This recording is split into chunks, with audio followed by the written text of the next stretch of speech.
Hi friends, welcome to Tutor Juice. நம்ம இன்னைக்கு பார்க்க போற டாபிக் பாத்தீங்கன்னா வந்து J-frame ஃபார்ம்ல இருக்க ஒரு டேபிள்ல இருக்க பர்టిక్యులர் காலம் மட்டும் எப்படி நம்ம ஹைட் பண்றது அப்படினு சொல்லி பார்க்க போறோம்.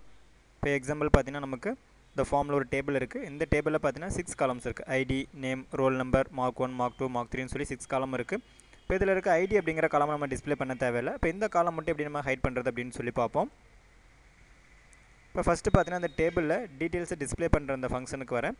இப்போ இந்த ஃபங்க்ஷன்ல பாத்தீங்கன்னா வந்து இந்த டேபிள்ல டீடைல்ஸ் டிஸ்ப்ளே பண்ணனதுக்கு அப்புறம் JTable2 இந்த JTable2 அப்படிங்கிறது பாத்தீங்கன்னா நமக்கு அந்த டேபிள் நேம் டாட் ரிமூவ் காலம் அப்படிங்கற ஃபங்க்ஷனை யூஸ் பண்ணிக்கிறேன். ரிமூவ் காலம் இப்போ இதல வந்து நம்ம டேபிள் காலம் கொடுக்கணும். JTable2 dot get column model get column model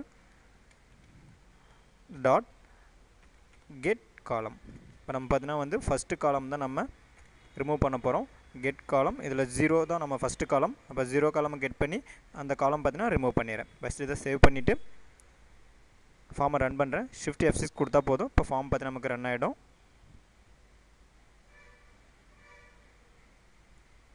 ஆட்டோமேட்டிக்கா ஃபார்ம் நமக்கு ரன் ஆகும்போது பாத்தீங்கன்னா ஃபர்ஸ்ட் காலம் இதுல இருந்து ரிமூவ் ஆயிடும். அதாவது 0 அப்படிங்கறது நமக்கு ஃபர்ஸ்ட் காலம். அப்ப 0 காலம் பாத்தீங்கன்னா வந்து இந்த டேபிள்ல இருந்து நமக்கு ரிமூவ் ஆயிடும். ஓகே फ्रेंड्स, இப்போ இந்த வீடியோல பாத்தீங்கன்னா எப்படி நம்ம ஒரு பர்టిక్యులர் காலம் மட்டும் ஹைட் பண்றது அப்படினு சொல்லி பார்த்தோம். இந்த மாதிரி உங்களுக்கு டியூட்டோரியல்ஸ் வேணும் அப்படினா www.tutorjuice.com வெப்சைட்டை விசிட் பண்ணி பாருங்க. YouTubeல என்னோட வீடியோஸை பாக்கும்போது மறக்காம எங்க YouTube சேனலை Subscribe பண்ணிக்கங்க. Thank you friends.